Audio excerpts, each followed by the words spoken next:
નમસ્કાર દર્શક મિત્રો, જનાર્પણ ન્યૂઝમાં આપનું સ્વાગત છે। ડેસર મેરાકુવા ગામ દૂધ મંડળીનો મામલો। સાવલી ધારાસભ્ય કેતન ઇનામદારના આક્ષેપ બાદ મેરાકુવા મંત્રી વિક્રમ પરમારે કરી પ્રેસ કોન્ફરન્સ।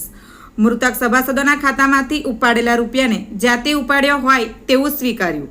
પોતાની જાતે મૃતક સભાસદોના અંગૂઠા અને સહી કરી રૂપિયા ઉપાડ્યા હોવાનું સ્વીકાર્યું હતું।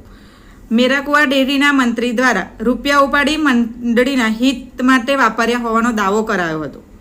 મેરાકુવા ડેરીના મંત્રીએ વરસડા ગામના ડેરીના મંત્રી ઉપર 3,64,099 રૂપિયાના ઉચાપતના આક્ષેપ કર્યા। મેરાકુવા ડેરીના મંત્રી દ્વારા સાવલી નગરપાલિકાના શોપિંગ સેન્ટર બાબતે 3.5 લાખ રૂપિયાનો ખોટા ઉઘરાણી કર્યા હોવાનો આક્ષેપ કરાયો। મેરાકુવા મંત્રી વિક્રમ પરમાર દ્વારા સ્વીકારવામાં આવ્યું કે મેં ભૂલ કરી છે અને મને જે સજા થાય તે સ્વીકારું છું। રિપોર્ટર પરેશ પંડ્યા સાથે કેમેરામેન સતીશ પરમાર।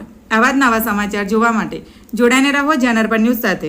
અમારી ચેનલને લાઇક કરો, શેર કરો, સબસ્ક્રાઇબ કરો। ધન્યવાદ। મેરાકુવા દૂધ મંડળીમાં 9 વર્ષથી હું ફરજ બજાવતો હતો। માન્ય કેતનભાઈ ધારાસભ્ય દ્વારા મારા પર આક્ષેપો મૂકવામાં આવેલા કૌભાંડ કર્યા બાબતમાં। જે મંડળીમાં મેં કોઈ જાતનું કૌભાંડ કરેલ નથી।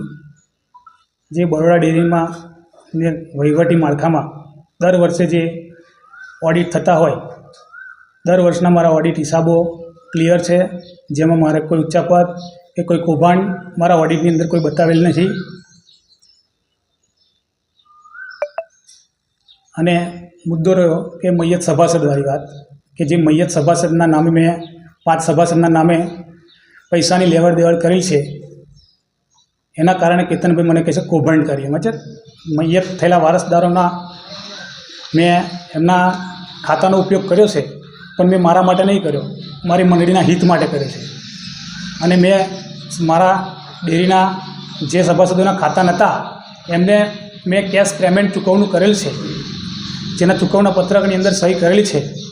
ઓડિટરો, જિલ્લા રજિસ્ટર, બરોડા ડેરી દ્વારા તપાસ કરવામાં આવેલ છે કે મારે ઓડિટ મેમાની અંદર બરોડા ડેરીના તપાસમાં કોઈ કૌભાંડ કે કોઈ ઉચ્ચાપત મારા પર થયેલ નહીં અને મેં કોઈ જાતની ઉચ્ચાપત કરેલી નથી। કેતનભાઈ આક્ષેપ કરેલો છે ને 19 દિવસ થયા છે, આજે કોના કહેવાથી અપ્રેસ કરો છો? હું કોઈના કહેવાથી પ્રેસ કરતો નથી। આજે આટલી લેટ કરવાનું કારણ શું? મને સમય મળવો જોઈએ ને। કેતનભાઈની રજૂઆત 2019ની કરી છે કે મૈયત સભાસદ છે, તો 2025માં કેમ કરી રજૂઆત? ભેંસ અને ગાય હા અલગ અલગ ઋતુમાં હા અલગ અલગ ફેટ આવે છે, કોઈ પણ ડેરીમાં, કોઈ પણ દૂધમાં। અહીંયા સરખું કેમ? ચોમાસું હોય, ઉનાળો હોય, સરખા ના જ હોય।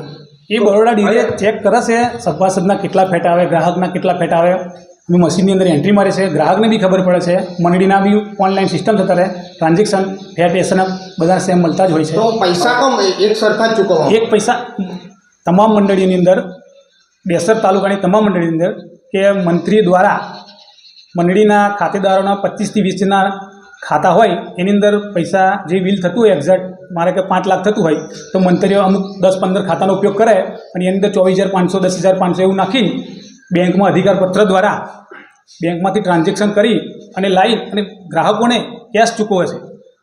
અને દૂધના ફેટ તો અલગ અલગ હોય ને? દૂધના ફેટ તો અલગ અલગ જ છે ને સાહેબ, મેં કઈ નાખું છું। નોંધાયેલી જે નકલ મળી છે તે પ્રમાણે તમારા ફેટ સરખા છે અને ચૂકવણું પણ સરખું છે। મારે ફેટને ચૂકવણું સરખું છે જ નહીં, એ તો જિલ્લા રજિસ્ટરને બરોડા ડેરીએ ચેક કર્યું છે ને। આ મૃતક સભાસદોના બેંક ખાતામાં તમે પૈસા ઉપાડ્યા ખરા? મેં ઉપાડ્યા અને મેં ગ્રાહક જે મારા ડેરીના એકાઉન્ટ હતા એમના ખાતામાં આટલી માતબર રકમ આવી ક્યાંથી? આવી મેં ટ્રાન્ઝેક્શન કર્યું છે ને, મેં મૃતક સભાસદના ખાતાની અંદર 24,500 નાખી, 24,500 નાખી મેં બીજી સિસ્ટમમાં ઉપાડી અને મેં જે મારી મંડળીની અંદર ખાતો નહોતો ધરાવતા એ ગ્રાહકોને મેં ચૂકવ્યા છે। અને મારા બરોડા ડેરીના બરોડા ડેરીને તમે દૂધ આપ્યું હોય તો પૈસા આવે ને, એ દૂધ આવ્યું ક્યાંથી? એ ચોરીનું હતું કે ડુપ્લિકેટ હતું? મારું દૂધ તો કમ્પ્લીટ જ છે ઓલરેડી। વ્યક્તિ દૂધ લઈને કઈ રીતે આવી છે? મૂળ વ્યક્તિના નામે દૂધ ભરેલું જ નથી। એ બરોડા ડેરી અને જિલ્લા રજિસ્ટર દ્વારા તપાસ કરેલી છે। કેતનભાઈએ પુરાવો આપેલો છે અને એસપીએ તપાસના આદેશ આપેલા છે, તપાસ થયેલી છે, તપાસમાં પણ દોષિત સાબિત થયું। મેં કબૂલ કરું છું ને કે મેં મૃતક સભાસદના ખાતાની અંદર ટ્રાન્ઝેક્શન કર્યું છે, મારી ભૂલ એક્સેપ્ટ કરું છું એના માટે જે સજા થાય આપણે તૈયાર છે. મૃતક ઉપરથી આવીને સહી કરવા એટલે હું કહું છું તો ખરો મેં સહી કરી મેં ટ્રાન્ઝેક્શન કર્યું આવ્યા છે મૃતક મેં કરી છે હું જાતે એક્સેપ્ટ નહીં કરતો કબૂલ કરું છું એના માટે નહીં કહેતો કે મેં મૃતક તમે સભાસદના પોલીસને નિવેદન આપ્યું છે કે યસ મેં આપ્યું છે પોલીસને નિવેદન આપ્યું છે કે મેં મૃતક સભાસદની અંદર ખાતાની અંદર ટ્રાન્ઝેક્શન કર્યું છે. આ વ્યવસાય શું કરો છો? હું આ વ્યવસાય શું કરો છો? એટલે વ્યવસાય હું ધંધો શું કરો છો? ડેરી અને ખેતી આપની ડેરીમાં પગાર કેટલો ચૂકવવાનો? 7,500 રૂપિયા આપે મકાન લીધેલું છે વડોદરામાં, એ લોન પર લીધેલું છે કે રોકડે? લોન પર લીધેલું છે. હે? લોન પર લીધેલું. એક સાથે 3 મંત્રીઓ લોન પર મકાન લીધેલું છે એક એ જગ્યાએ? જોઈ લો ને સાહેબ એક્સેપ્ટ તમે જુઓ તો ખબર પડે. તમે મારી વાત તો મેં કીધી તમે જેની ડાઉટફુલ લાગે એનું ચેક કરી શકો. એમ તો કેતન આમ મારી રજૂઆત મારી બીજી એક પ્રશ્ન છે કે હાલની અંદર જો મારા પર કેતનભાઈ એક્સેપ્ટ કર્યું કે મેં કૌભાંડ કર્યું છે કે મેં મૃતક સભાસદના ખાતા કર્યા કે જે નથી દૂધ ભરતા એના નામે મેં દૂધ ગુલાડી એવું કહે છે કેતનભાઈ છે. હાલની અંદર મારી બાજુમાં વર્ષડા મંડળી ત્યાંની અંદર આ 1 થી 10 તારીખ 1/5/2025 થી 10/5/2025 જિલ્લા રજિસ્ટર દ્વારા વહીવટ મૂકવામાં આવ્યો છે. વર્ષડા ડેરીની અંદર જે પહેલાં વર્ષડા જે પરમારના રાજુભાઈ સુરેશભાઈ જે એક ટીપુ દૂધ નહોતા ભરતા, કેવું દૂધ નહોતા ભરતા, પ્રમુખ બની ગયા. ગામમાંથી એમના વિરોધ જિલ્લા રજિસ્ટરમાં અરજી ગઈ. અરજીના આધારે એમને જિલ્લા રજિસ્ટરે એવો હુકમ કર્યો કે વહીવટદાર નિમણૂક કરો. તો માન્ય કીર્તનભાઈ ઈમાનદાર ધારાસભ્ય દ્વારા વર્ષડા ડેરીના વહીવટમાં કે બરોડા ડેરીનો વહીવટ નહીં ચાલે તો જિલ્લા રજિસ્ટરનો વહીવટદાર નિમણૂક કરો. તો બરોડા ડેરી દ્વારા વહીવટનો વર્ષડા ડેરી એક્સેપ્ટ ના કરતા કીર્તનભાઈ ઈમાનદાર દ્વારા જિલ્લા રજિસ્ટરનો વહીવટદાર મૂક્યો.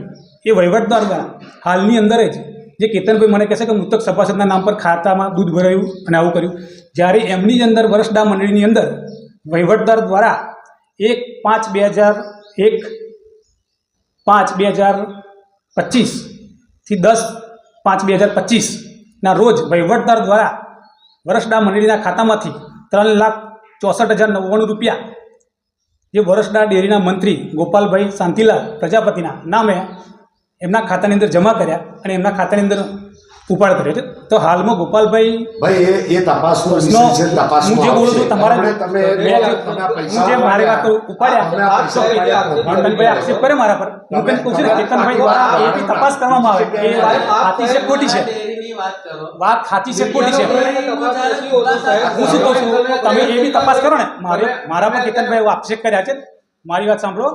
મારા પર કેતનભાઈ આક્ષેપ કર્યા કે મેરા કો મંડળીની અંદર આવું થયું છે તો વર્ષડા મંડળીની અંદર હાલમાં આવું ચાલી રહ્યું છે તો એ કેમ ના તપાસ થઈ?